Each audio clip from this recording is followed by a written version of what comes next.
चलिए सो अब हम लोग थर्ड क्लासिफिकेशन, थर्ड क्या डिस्कस करेंगे?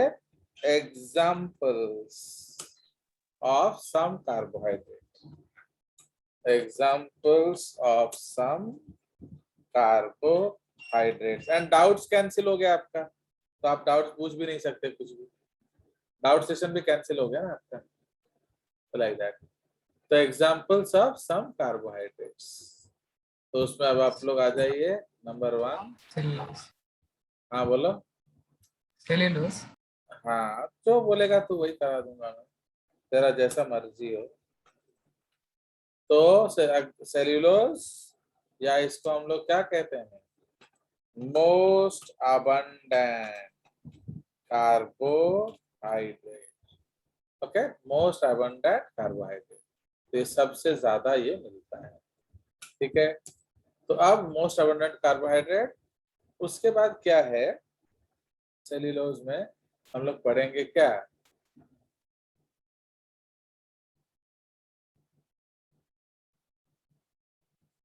सो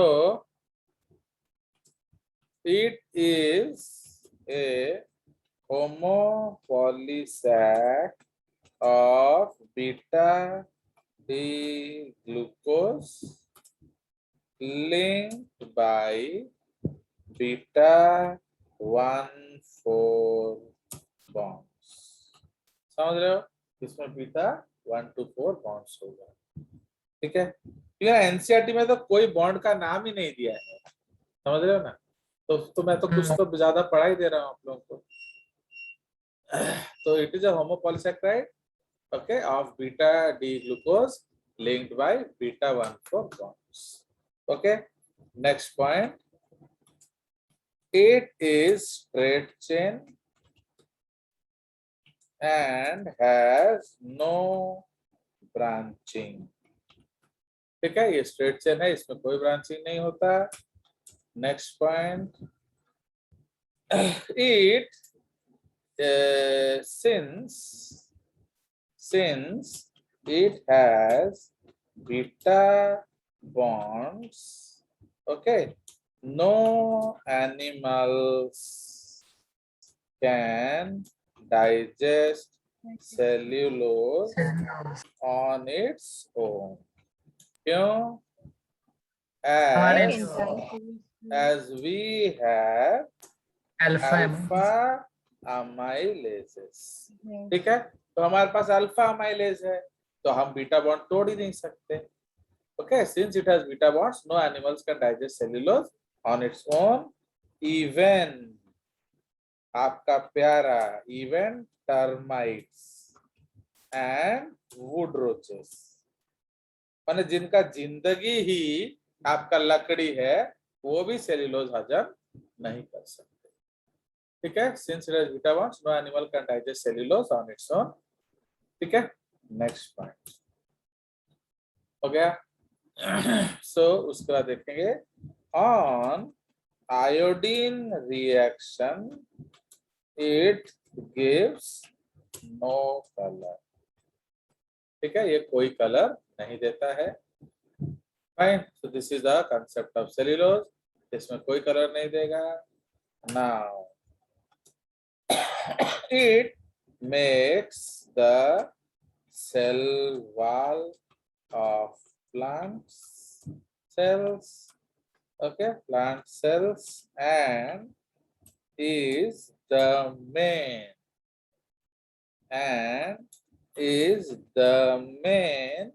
compound responsible for the, yeah, it makes the cell wall of plant cells and is the main compound responsible for the, क्या बोलो, for its survival, for the formation of plant structure।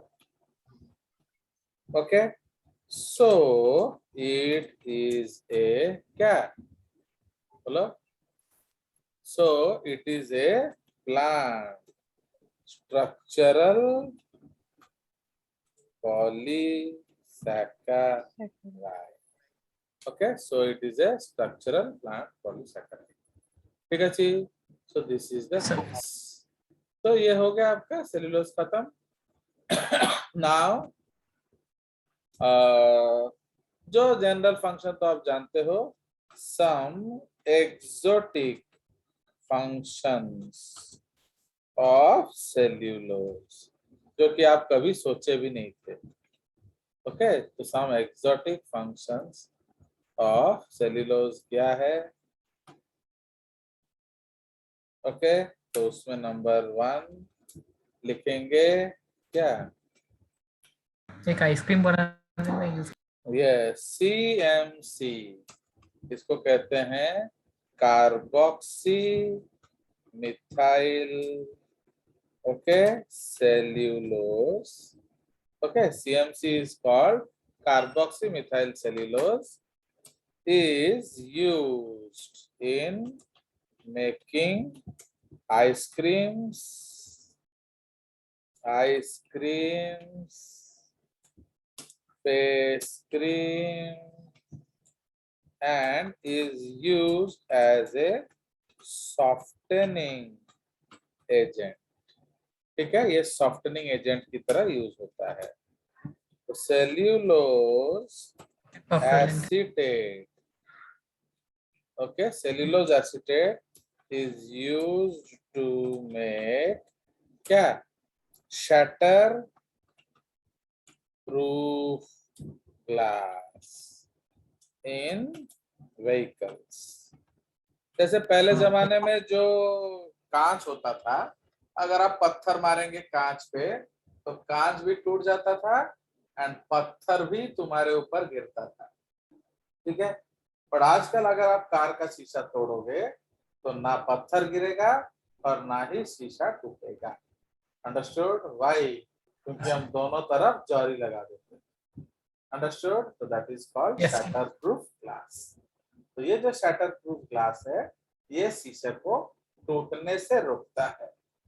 तो मैं चलिए उसी तरह से cellulose nitrate, cellulose nitrate is used as a rocket propellant and explosive used in IEDs and RDX.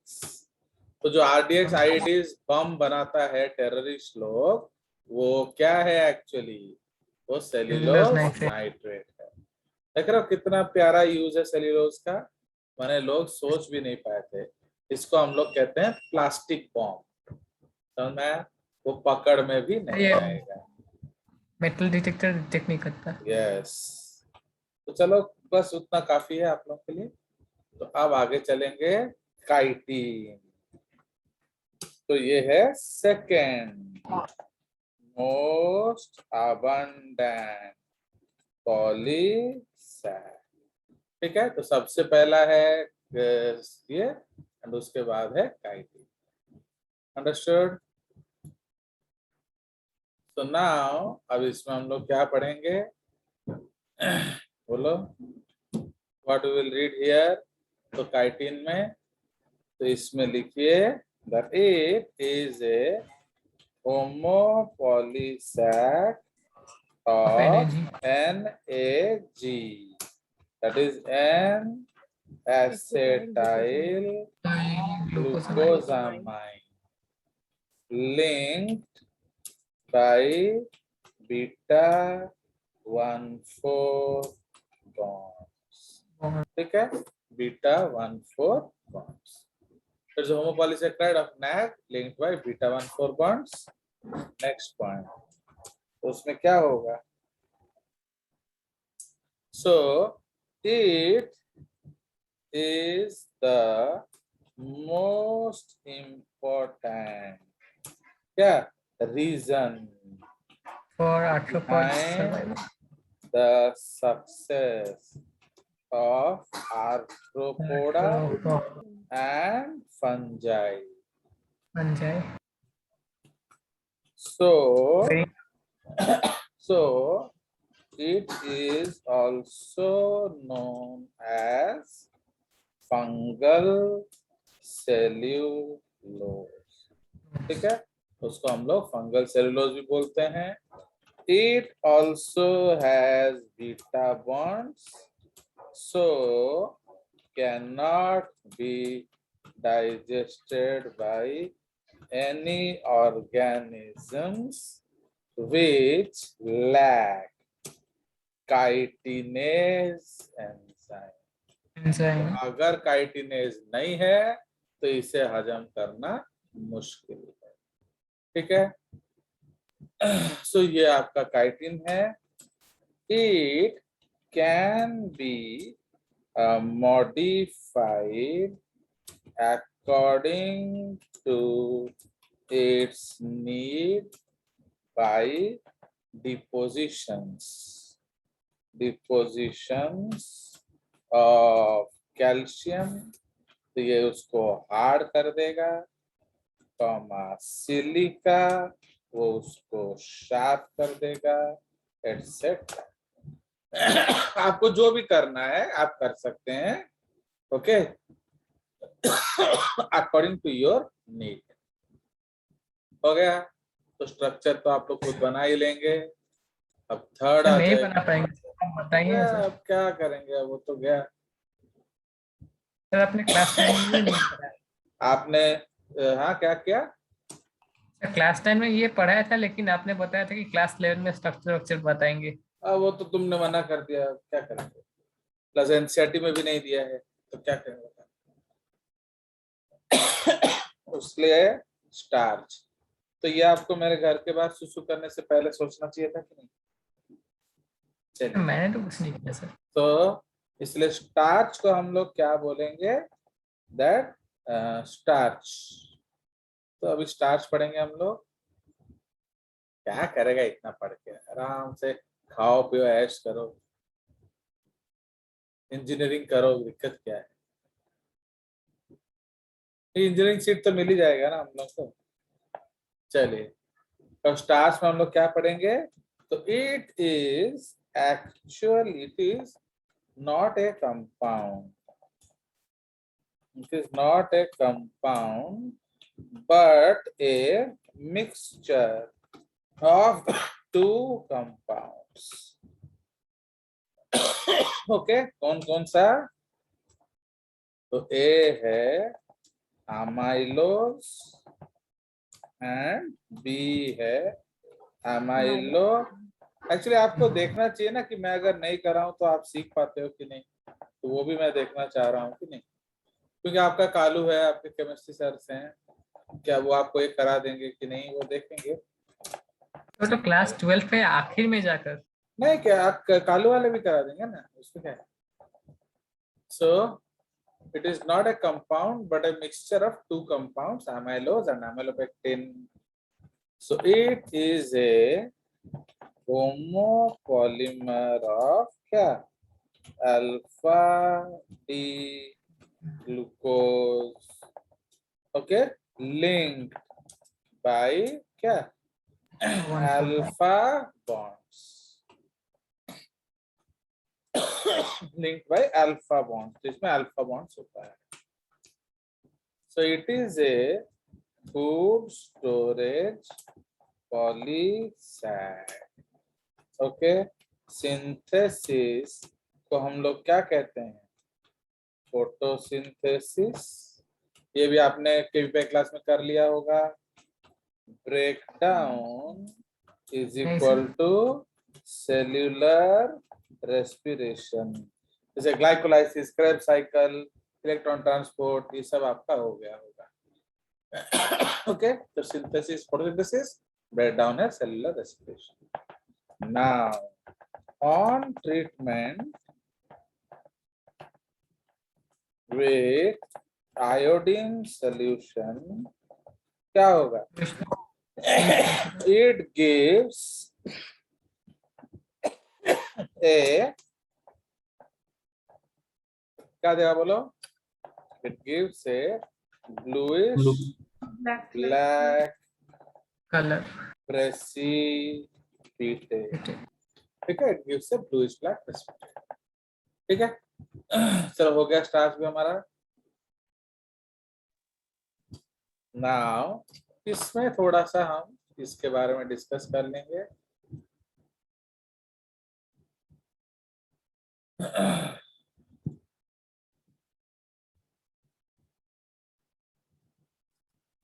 तो अब हम लोग डिस्कस करेंगे क्या, amylose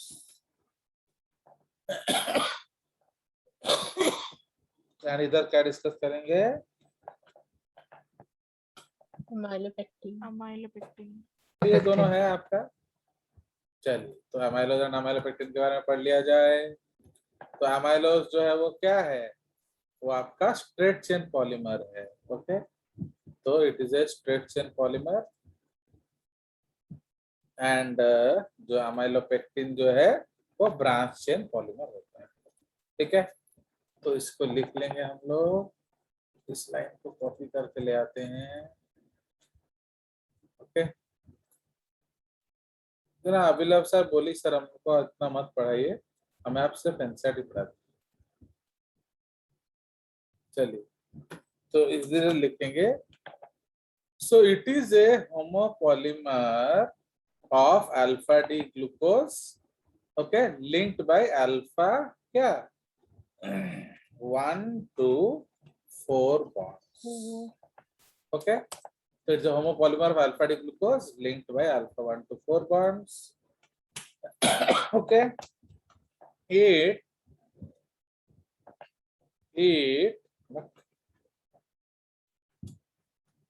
makes nearly 20% of starch, okay.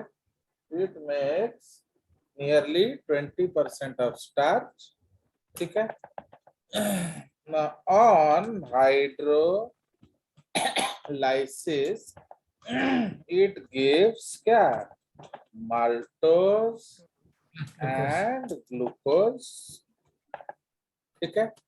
उसके बाद आयोडीन रिएक्शन, तम्माने खातर लेखला को रिंग गुडा कर दबा भाई देखिए, तो iodine reaction gives a bluish color, okay. तो आयोडीन रिएक्शन आपका ब्लूइश कलर देगा, ठीक है। It is straight chain comma unbranched comma spirally coiled, okay. कितना चीज मैं सपने आप लोग के लिए ढूंढ ढूंढ के रखा था, दिखाऊंगा, सारा मेरा सपना तोड़ दिया, दुखी हूं मैं, सोचो। चलिए तुम लोग जो मेरा इंसल्ट किए, I am so sad for that, क्या करेंगे बताओ।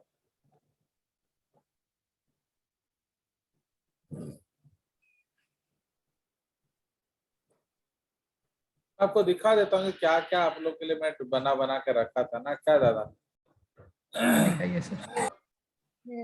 मैंने देखिए कितना स्ट्रक्चर्स आप लोग के लिए ढूंढ के रखा था, बट आप लोगों ने सारा बेड़ा गर्क कर दिया।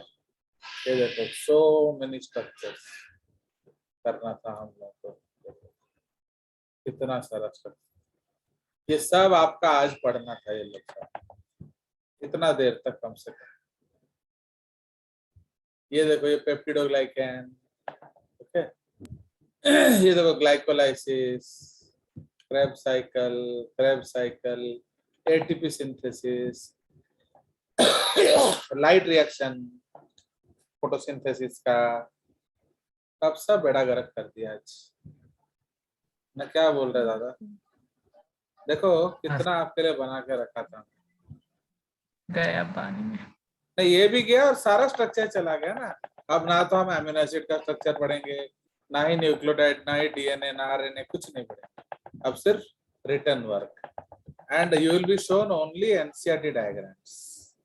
एनसीईआरटी में होगा तो दिखा दूंगा। क्या बोल रहे हो, चलो यू लाइक माय न्याय और not,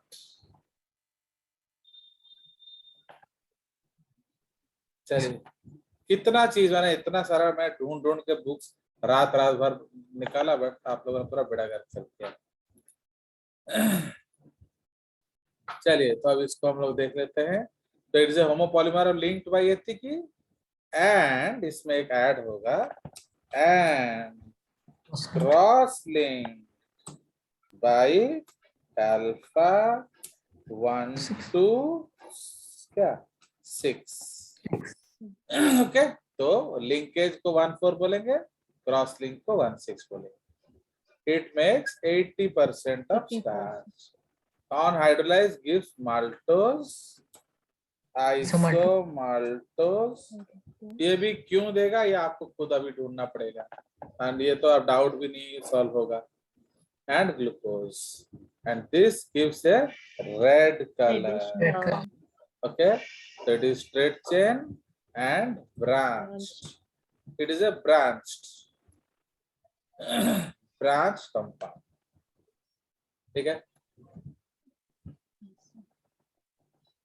it is a branched compound। ठीक है, तो आप देखो, as I promised, जो NCERT में दिया है वो मैं बता दूंगा आपको। तो in case of amylose वो कैसे दिए हैं, ये सर आप सारा स्ट्रक्चर बनाइए सर। तो ये आपका अमाइलोज है, एंड ये आपका अमाइलोपेक्टिन है, देख रहे हो। अब इसमें ये क्या है, ये ग्लूकोज तो है, मैं बता दूंगा, मैं कोई गद्दारी नहीं करता। ये ग्लूकोज है actually. What is this, this is called cross link. जो आपका क्या है, अल्फा 1 to 6 है। And what is this, sorry इसको अलग कलर से बना देते हैं। अब और कुछ भी नहीं होगा स्ट्रक्चर दादा, नो स्ट्रक्चर, तो डिलीट हो गया स्ट्रक्चर आपके सिलेबस। पढ़ेंगे कैसे सर घर में? अब जितना घर में कितना कितना खोजेंगे सर? जितना मैंने ढूंढा। सुनो सर आपको तो बहुत सारे बुक्स का नाम भी पता है। मैं आपको हजम खाना पसंद नहीं आया, तब तो आपको बनाना पड़ेगा ना, बुझ लो कि नहीं। If you disregard the cooked food, so now you have to cook the food. तो आप तुमको जितना ये सारा ढूंढना पड़ेगा स्ट्रक्चर में कहाँ से बना। चलिए, हो गया। तो ये दिया है आपके बुक में, वो मैंने आपको बता दिया। तो ये देखो स्पाइरली कॉइल्ड है, ये ब्रांच्ड है, and the branches are called cross links and these are called the links. ठीक है, तो ये आपका अमाइलोपेक्टिन एंड पेक्टिन हो गया। सो दिस इज द कंसेप्ट। तो ये हमारा स्टार्च इज फिनिश्ड। तो स्टार्च बेसिकली क्या है, वो फूड स्टोरेज है। ओके, मतलब it is stored in the plants, क्योंकि फोटोसिंथेसिस का जो प्रोडक्ट है वो एक्चुअली ग्लूकोज होता है। तो यूज बनता है ग्लूकोज, ओके, यूज होता है सुक्रोज। ये आपका क्वेश्चन आएगा केवीपीएल में। तो what is the product of photosynthesis, तो made is glucose, used is sucrose and stored is starch. समझ में आया? चलिए, तो ये हो गया हमारा स्टार्च। उसके बाद थोड़ा सा हम लोग पढ़ लेंगे इन्यूलिन। तो लाइन पढ़ लेंगे सबके बारे में, और क्या दादा ना बोलो कि बोल। नहीं सर, हमको 20-30 लाइन चाहिए।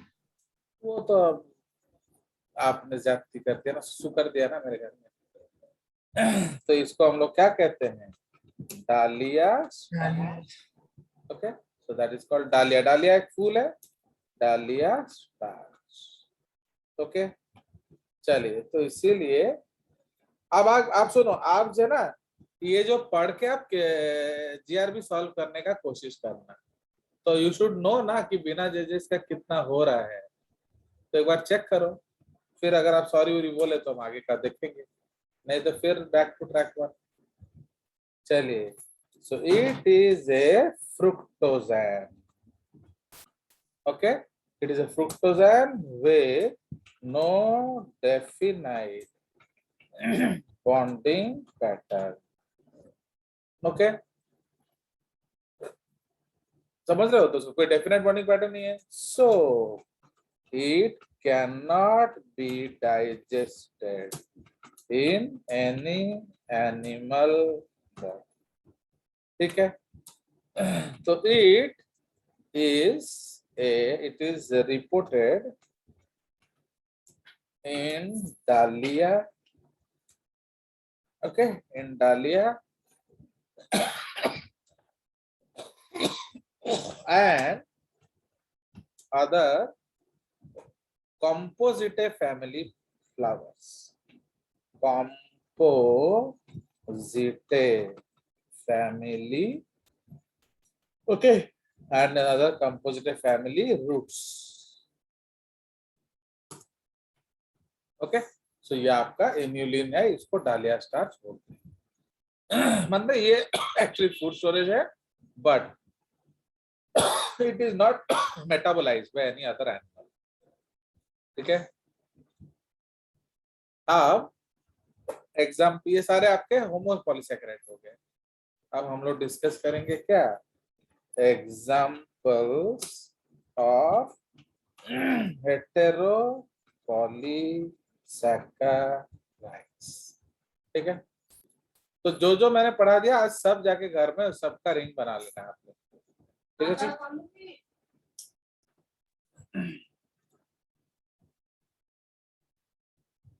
आपका सबसे बेस्ट फ्रेंड है ना आपके पास, गूगल।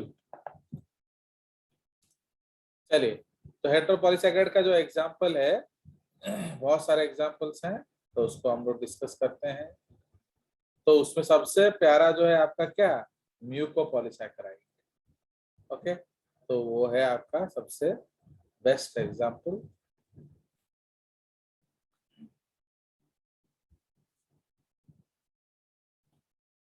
फाइन, सो ये है म्यूकोपॉलीसैकेराइड्स।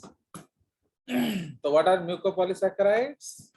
So these are complexes of polysaccharide and proteins in which the former predominate. Okay, they contain polymers or modified sugars. They are slimy, as seen in bhindi, and example is heparin. Okay, chondroitin sulfate, hyaluronic acid, ये सारा हमने पढ़ा है किसमें, connective tissue में। Okay, तो इसमें hyaluronic acid आ गया। ओके, मैं सिर्फ बॉन्डिंग चेंज कर देता हूँ। ओके, ये आपका जो है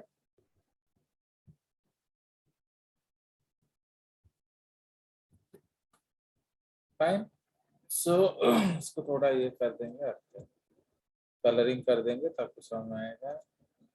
सो ये है mucopolysaccharide, hyaluronic acid, heparin, chondroitin sulfate, keratin sulfate, glycoproteins. Okay, तापरे अगर अगर पहले काइटिन भी होता था, आजकल काइटिन उड़ गया है, because chitin is now A homopolysaccharide. तो इसको यहाँ से हटा दिया गया है, राइट? तो इसको हम इधर ले आएंगे नाउ। तो अब देखिए, तो इसमें आपका एक और कलर यूज किया जाए, तो दे कंटेन मॉडिफाइड शुगर, मतलब गैलेक्टोज एंड मैनोज का मॉडिफिकेशन है। ठीक है, एंड ये सारे एग्जांपल्स है आपके। तो हाइलुरोनिक एसिड आपको कहाँ मिलेगा, सारे फ्लूइड्स में, वो उसको स्लिपरी बनाता है। It is made up of glucuronic acid and acetyl glucosamine. ठीक है, नाउ हेपेरिन क्या है, उसमें आपका ग्लूकोजामाइन ग्लूकुरोनिक एसिड है। ठीक है, उसके बाद कॉन्ड्रोइटिन सल्फेट, उसमें ग्लूकुरोनिक एसिड है, एंड एसिटाइल अमीनो गैलेक्टोज, एक गैलेक्टोजामीन है, एन एसिटाइल गैलेक्टोजामीन। जैसे तरह उस तरह ये एन एसिटाइल ग्लूकोजामाइन है, वो एन एसिटाइल गैलेक्टोजामाइन है। तो it is found in the connective tissue. इसमें आपका क्या क्या है, acetyl glucosamine, galactose and sulphuric acid. उसके बाद ग्लाइकोप्रोटीन्स है, तो उसमें आपका आ जाएगा, ग्लाइकोप्रोटीन का मतलब क्या है, वो बेसिकली प्रोटीन है, नॉट कार्बोहाइड्रेट्स। ठीक है, अगर अगर वो हमने ऑलरेडी डिस्कस कर दिया है, दैट वो आपका मिलता है क्या, रेड एल्गी में, gracilaria and gelidium. So these are obtained, and ये एक जेलिंग एजेंट है और क्या, it is used to make what, It is used to make gels. It is used to make gels. Okay.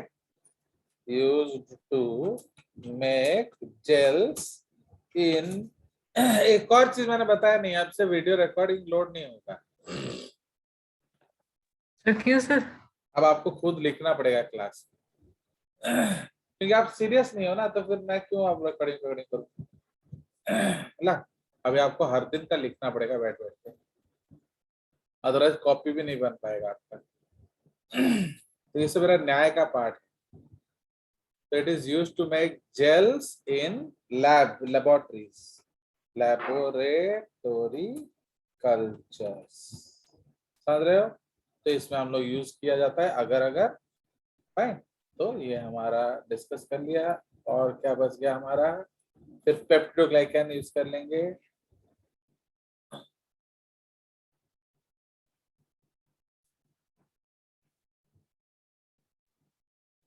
क्योंकि जो मैं facilities देता था वो सब मैं विथड्रॉ कर दूंगा क्या, क्योंकि और कोई टीचर तो देता नहीं है ना। तो ये peptidoglycan it is a heteropolysaccharide, okay, short peptide से कनेक्टेड होता है। तो हेटेरोपॉलीसैकेराइड में क्या क्या होता है, NAM and NAG, okay, N-acetylmuronic acid and N-acetyl glucosamine, ठीक है। सो ये आ गया आपका NAG एंड NAM, एंड इसको टेट्रापेप्टाइड से हम लोग कनेक्ट करते हैं। तो मैंने आपको स्ट्रक्चर दिखाया ही था, ठीक है नहीं। तो it is present in the cell walls of क्या, bacteria and blue green algae. And ये बहुत इंपॉर्टेंट है, शायद आपको पेप्टोग्लाइकन पे क्वेश्चन आ जाएगा केवीपीआई, समझ रहे हो ना। It's a very very good chance you get a question on peptoglycan, ठीक है। तो ये हमारा कार्बोहाइड्रेट हो गया खत्म, ठीक है जी। So you don't need to rejoin, अगर कट गया तो हमारा कार्बोहाइड्रेट्स फिनिश्ड। तो मैं जस्ट दिखाने के लिए दिखा देता हूँ आपको एक दिन के लिए, जो पेप्टिडोग्लाइकन का स्ट्रक्चर दिखा रहा हूँ ना मैं, तो कितना चीज आप लोग आज बेड़ागर्क कर दिए। ये देखिए, ये आपका पेप्टिडोग्लाइकन का स्ट्रक्चर है, देख रहे हो, ये सब रिंग्स। मैं क्वेश्चन में अगर ये डालूंगा टेस्ट में ये आएगा।